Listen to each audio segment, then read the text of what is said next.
Olá, você que está nos assistindo nesse momento, seja na sua casa, no seu celular, seu smartphone, né, um bom dia, uma boa tarde, uma boa noite. É um prazer estar adentrando aí o seu ambiente. E nós estamos aí com o programa Chegando Junto, programa que veio descomplicar assuntos polêmicos e também não tão polêmicos assim, né? E principalmente como formadores de opinião.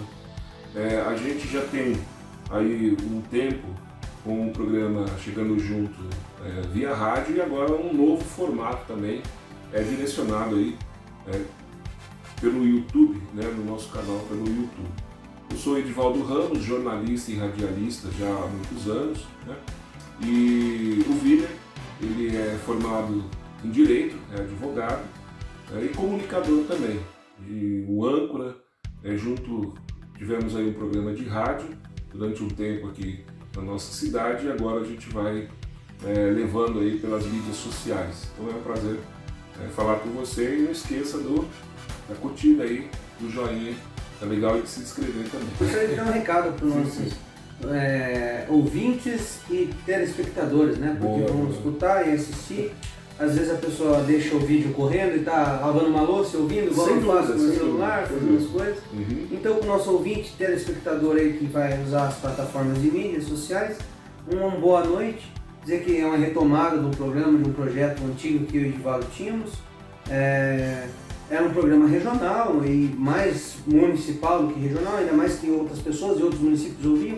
Hoje está em âmbito aí, seguindo a tecnologia, né, Edivaldo? Hoje a gente vai dar aquela ampliada, upgrade, para que todo mundo possa ouvir nossas opiniões, discordar ou concordar com a gente, né? E ressaltando o que o Edivaldo disse, para deixar o nosso canal maior, né? Se gostar do que a gente disse, repassar nosso vídeo para outras pessoas com nossas opiniões, se partilharem das mesmas, né? E curtir nosso vídeo e compartilhar com seus amigos no WhatsApp, no Facebook, né? Lembrando que pretendemos fazer um formato, né, Edivaldo, de um vídeo maior, com extensão da entrevista, e alguns subtópicos aí que possa, para ficar mais fácil de compartilhar, para vocês compartilharem com seus amigos, né? Exatamente. E os comentários, né, Vitor? Os comentários é importante, porque é o termômetro para a gente saber se a gente está no caminho certo ou não, né? Exatamente. E como se diz, hoje as pessoas agregam bastante, né? Em cima dos temas e da atualidade, né? As pessoas, a maioria delas hoje já tem uma ideia já formada, né? Uma coisa que realmente vale a pena a gente destacar. Hoje, graças a Deus, todo mundo consegue ter opinião e informação para poder opinar, né? E no nosso comentário seria muito legal que as pessoas comentassem suas opiniões, discutissem próprias opiniões delas com outras pessoas que comentaram também, para ficar um fórum lá bem legal para a gente também se instruir, aprender com eles, né? Com certeza, com certeza. Bem legal, uma própria informação. E assim, basicamente, diante dos temas aí que estão, dos fatos que estão acontecendo, a história da pandemia, a quarentena, Covid, o vírus veio com tudo. Então, assim, envolve questões da comunicação, né, como a gente já disse, formadores de opinião, dentro de uma linguagem jornalística, tá? Levando a informação, envolvendo a questão jurídica, né? A questão jurídica, muitas vezes não, dentro da sociedade ela é presente, né? Ela é a reguladora, né? As leis regulam aí a sociedade e o comportamento. Então, passa a ser uma linguagem jornalística, jurídica, e pelo tema que nós estamos vivendo, a saúde, né? O tema que a gente escolheu para falar aqui, porque como o Willer disse aí, a informação ela está correndo solto e muda a todo instante, né? E envolvendo também a questão, e aí resumindo, né, somando esses setores aí, esses segmentos, o programa chega também com os comentários políticos. Então, vivendo a democracia, uma forma democrática para a expressão, né, a liberdade de expressão, que muitas vezes está correndo risco. Mas diante disso, Vitor, o excesso de informação, hoje a gente vê muitas pessoas se confundindo, né, não tão bem informadas e em outro momento também muito bem informadas. E a gente decidiu, de certa forma, colaborar para que a gente pudesse, né, trazer mais transparência, Sim. esclarecer, fugir dessa coisa do fake news. Né? O que acontece com o fake news? Confunde. Por que confundem as pessoas com notícia A, B, daqui a pouco está falando uma coisa, isso aqui pode, isso aqui não pode, daí... Às vezes, o pecado da omissão da informação, Também, dissimulação da informação, exatamente, manipulação das informações, que é o pior do que a gente está vivendo, né? Além de ter excesso de informação, fake news, tem a manipulação, omissão e muitas vezes a manobra a manipulação da informação, né? De veículos que a gente que pessoas esperam para se informar durante o dia todo, sentam na frente de uma televisão, assistem um determinado canal, absorve aquilo como se fosse verdade. E a pessoa fica ali totalmente desinformada, sendo informada, que é uma coisa absurda. Está sendo informado com desinformação. Com desinformação, achando que está informado.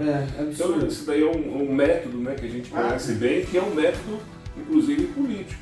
Com certeza. Que invade aí, né, na percepção nas escolas, né, com os educadores, com os universitários, e tentando pensadores, os jornalistas, professores, médicos, várias classes profissionais e políticas do país inteiro. Artistas, então a gente tem, é um pensamento enviesado, né?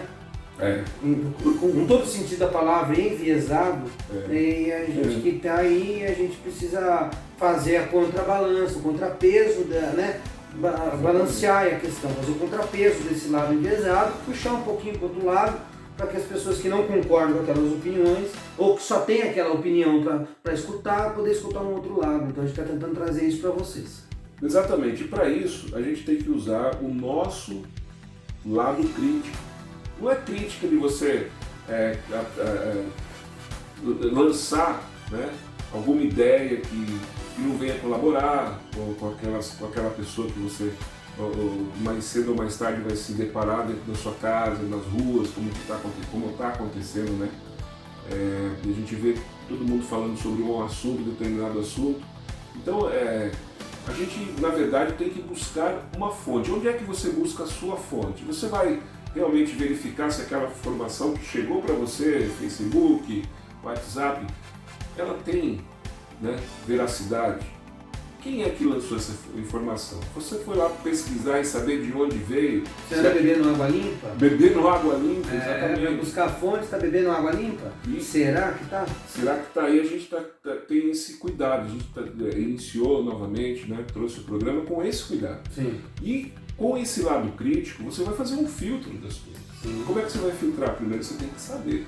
Como o Wiener falou, você se senta diante de uma televisão hoje e vai só te bombardeando, né? E você não sai fazendo essa pesquisa. Poxa, mas será que ele falou? Você usando o seu lado crítico, né? Desenvolvendo ainda mais o seu lado de interpretação daquilo que está sendo dito, você vai encaixar isso em algum lugar. Você vai achar, de certa forma, né, o significado disso. Né? Sim, qual o motivo, o que existe de mensagem subliminar que muitas vezes a gente absorve a informação e joga no nosso inconsciente ou no subconsciente e você recebe um automático dizendo. A pessoa, para estar bem informada, ela precisa ir beber de várias fontes de notícias, né? Precisa procurar, pode ver televisão, desde que você tenha o pensamento crítico para entender aquilo lá. Não adianta tomar aquilo como uma verdade absoluta e achar que todo mundo vai morrer amanhã e acabou, entendeu? Exatamente. Né? E você precisa ter vários tipos de fontes. Por exemplo, você busca uma informação em tal lugar. O mais importante, eu acho, hoje no Brasil que a gente vive, infelizmente, ao invés de você ter várias fontes, você pelo menos conhecer o pensamento, qual é o pensamento crítico, qual é o lado, muitas vezes, que aquela pessoa que está escrevendo aquilo tem. Exatamente. Qual é a diretriz daquele jornal? Por exemplo, qual é a diretriz do site da UOL? Qual é a diretriz do Estadão? Qual é a diretriz da Folha de São Paulo? Qual é a diretriz da Rede Globo? Da Veja? Você já sabe. Folha. Da Folha. Então, fulano tem essa diretriz. Possivelmente ele vai escrever puxando a sardinha aqui do lado. Dentro do próprio texto, por exemplo, se o cara for um colunista da Folha de São Paulo, você vai ler o texto dele, ele vai tentar passar para você que é o mais isento possível na opinião dele. Que vai atender a ideologia. Mas você quer fazer um exercício para você saber se ele foi isento ou não? Começa lendo. Primeiro repare no título, agora eles começaram a dar uma disfarçada no título. Começa a ler o primeiro parágrafo, tal, vai pro final, pro meio, e um parágrafo antes do final você já vê a conclusão do cara.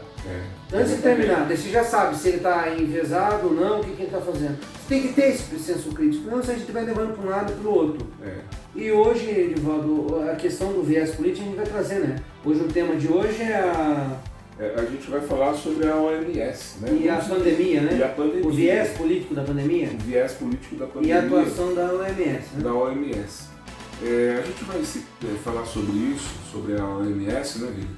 Porque como alguns dias aí a gente vem conversando e percebendo, né, levantando tópicos aí com relação aos protocolos da OMS. Então a OMS é a Organização Mundial da Saúde, tem uma ligação muito forte com a ONU. A ONU, ela passa assim uma credibilidade, né, humanitária, ela cria determinados argumentos e determinadas atividades, né, para que preste um socorro. Essa é a ideia, né, como se a ONU fosse aquela generosa mãe, né, aquela coisa da solidariedade, mas como todo mundo, acho que a maioria já sabe, a ONU ela tem uma pretensão em cima disso, né?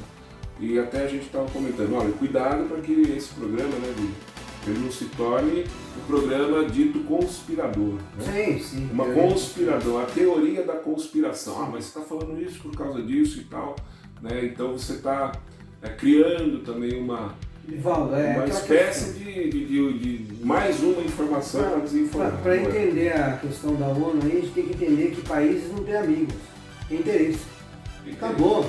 Países têm interesses e a ONU faz tudo o que faz por interesse. Na contramão, em alguma questão ajuda? Ajuda. Mas sempre tem uma pauta por trás daquilo lá. E não é uma teoria da conspiração. A gente vai, nessa questão aí da ONU, a gente vai tentar ser o mais breve possível. Para não ficar teoria da conspiração.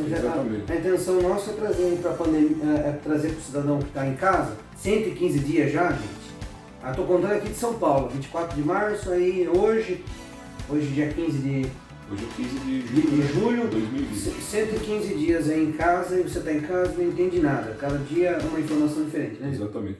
E aí gira uma confusão, né? Por exemplo, eu vejo muita gente no Facebook quando surge um decreto e aí começam certos comentários dizendo assim: mas estava com a máscara embaixo do queixo, né?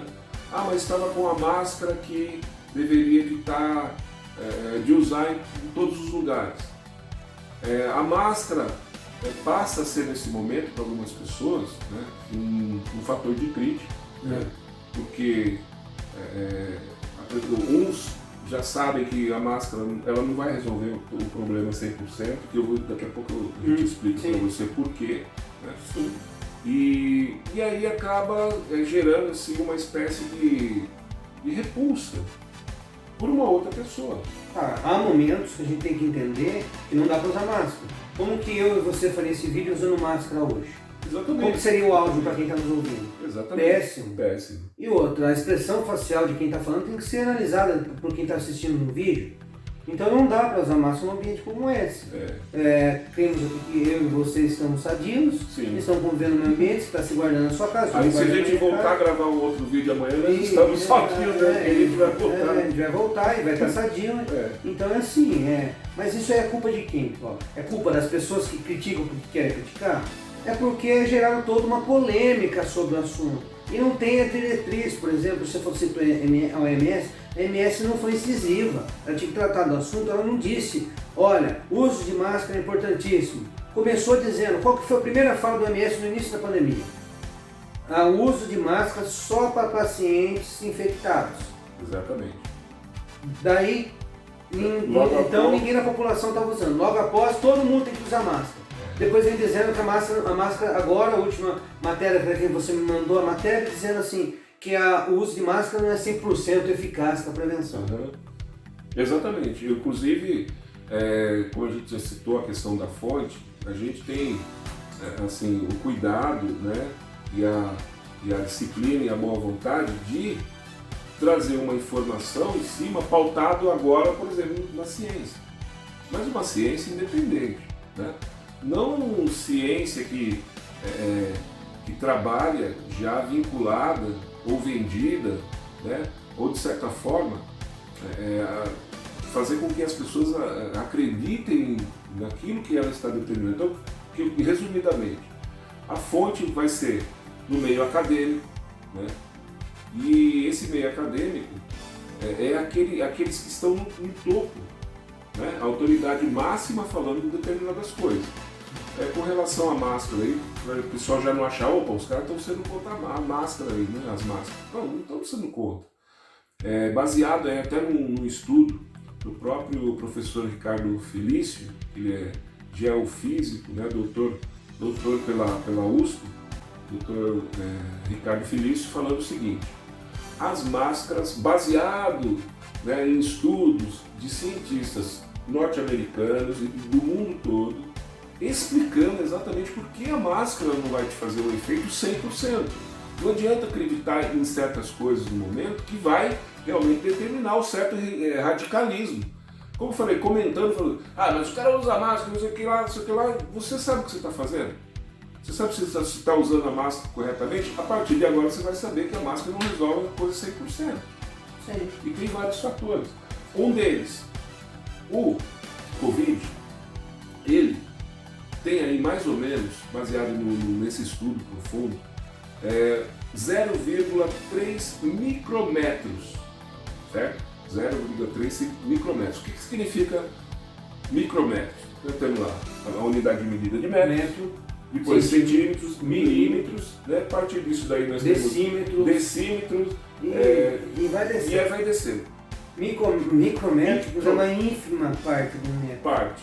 Então, a máscara ela vai evitar a gente gotículas, né, de saliva, até um espirro, objeto, alguma coisa. Ela pode minimizar isso, mas num ambiente de aglomeração. Sim. No supermercado, num banco próximo, manter a distância, aquela coisa toda. Sim, você não precisa ficar 24 horas com a máscara. Sim. Isso aí é o micrômetro, né? Sim. A vazão que existe na máscara, né? Se a gente esticar e tornar ela... Sim, ela tem o trançado do tecido. Tem vasos. O tamanho desse vírus, ou bactéria, se estamos usando que já é bactéria, né? Isso a gente vai voltar a falar sobre isso. É vírus ou bactéria também. Já tem isso também, né? Então, vamos tratando como Covid. O Covid-19, um vírus, ele passa, que é um vírus micro, sabe? Eles chamam até de virium, né? Então, no ar, se tiver que passar, vai passar pela OMS, porque acompanhado do boom aí do vírus, né? Do Covid-19, por trás disso já vieram medidas partindo da OMS, Organização Mundial da Saúde. Sim. E aí o que acontece? De um determinado nível, né, de escalão, ou daqueles que têm um certo poder político, global e daí por diante, né, começa a trazer isso em efeito cachoeira. Então isso tem que ser passado para os presidentes, né, a todos os países, aos embaixadores, vai passando para governador, vai passando para prefeito, e a gente sabe que as autoridades todas começaram a se mobilizar em torno disso. Sim. E aí que está a questão, né, Vitor? Aí que eu acho que a questão da OMS é o seguinte, Ival, todas essas questões sobre a pandemia, essa confusão toda que a gente está passando hoje, 115 dias aí de pode isso, não pode aquilo, isso resolve, aquilo não resolve, faz tal coisa, tal remédio pode, tal remédio não resolve, todas as informações trocadas, tudo, desde a origem do vírus já começa com isso. Estou falando da pandemia, mas não, desde a origem do vírus, já pode puxar lá atrás.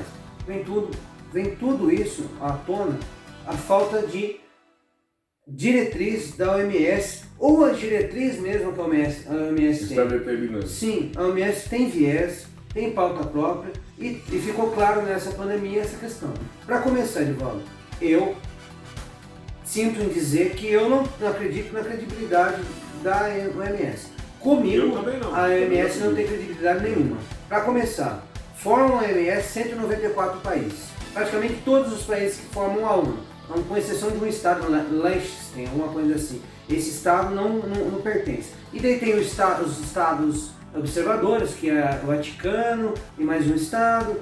Tem a Ilha de Cook, é umas coisas meio assim. E daí 194 países financiavam exclusivamente a OMS antes, através de uma cota obrigatória e uma cota voluntária. Só para você ter ideia, por fato de números para vocês entenderem, os Estados Unidos repassa 365 milhões à OMS de cota obrigatória e 600 milhões de reais de cota voluntária ano, 965 milhões, certo? Quase R$1 bilhão para a OMS. Antes era quase R$1 bilhão. A OMS era financiada por esses estados membros. Hoje não. Hoje abriram o financiamento da OMS e a OMS pode ser financiada por entidades filantrópicas. Abre-se o leque, abre-se a participação de outras partes com interesse muitas vezes nisso. E outra questão aí que para mim tira totalmente a credibilidade da OMS é o recebimento de doação da OMS. Né? A OMS recebe doações de entidades farmacêuticas.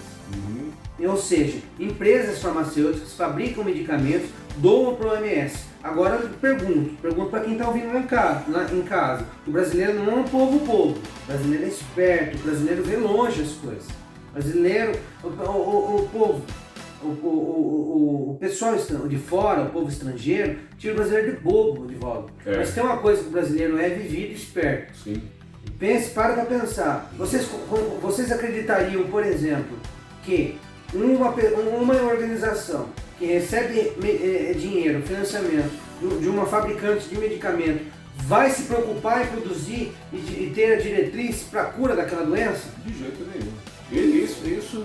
Isso é que iria secar os laboratórios, né? Sim. E já tem várias essa coisa gigantesca, né? Já tem críticas sobre o tratamento do câncer, do HIV, porque aqueles coquetéis que tem para quem é portador do vírus HIV, você sabe, é caríssimo. O Estado fornece. E quando o Estado é obrigado a fornecer, ou seja, quem produz, quem fabrica, tem cliente certo, nunca vai deixar de vender. Não. E a OMS nunca tenta investir em cura, em buscar, a gente não tem informação sobre isso. Não. Inclusive, você falou uma coisa que eu gosto de estudar muito, já conheci pessoalmente, né, e acompanho o trabalho dele há mais de 20 anos, que é o Dr. Lair Ribeiro.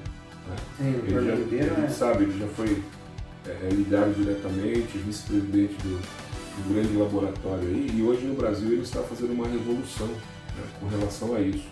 E ele fala muito que remédio remedia, ele não cura. E a cada remédio que você usa, e ele cita bastante, você está tomando, começa a tomar um, daqui a pouco passa para 2, 3, 4, 5. É um negócio que a gente, que não é médico e não é uma autoridade no assunto, seja cientista ou qualquer linha, não estamos dizendo aqui que você tem que deixar de consultar o seu médico. E eu deixar de tomar remédio. Algum remédio, mas a gente tem outras formas, como a gente fala bastante, de a gente resolver o problema da saúde. E ligado diretamente à questão da nossa imunidade. Né? Uma coisa, por que será, Vila? Assim, só para não fugir, né? Por que será que os Estados Unidos, o Trump, né, o Donald Trump, ele está desvinculando, ou se já não tiver desvinculado da ONU? Não, é por causa desse viés. Porque da OMS? Não, da OMS ele cortou o financiamento. A partir do momento que ele cortou o financiamento, por quê? Assim, o Donald Trump, ele acredita que o Tedros Adhanom, que é o diretor-geral da ONU, da OMS, né? ele tem viés político. E que o Tedros passou pano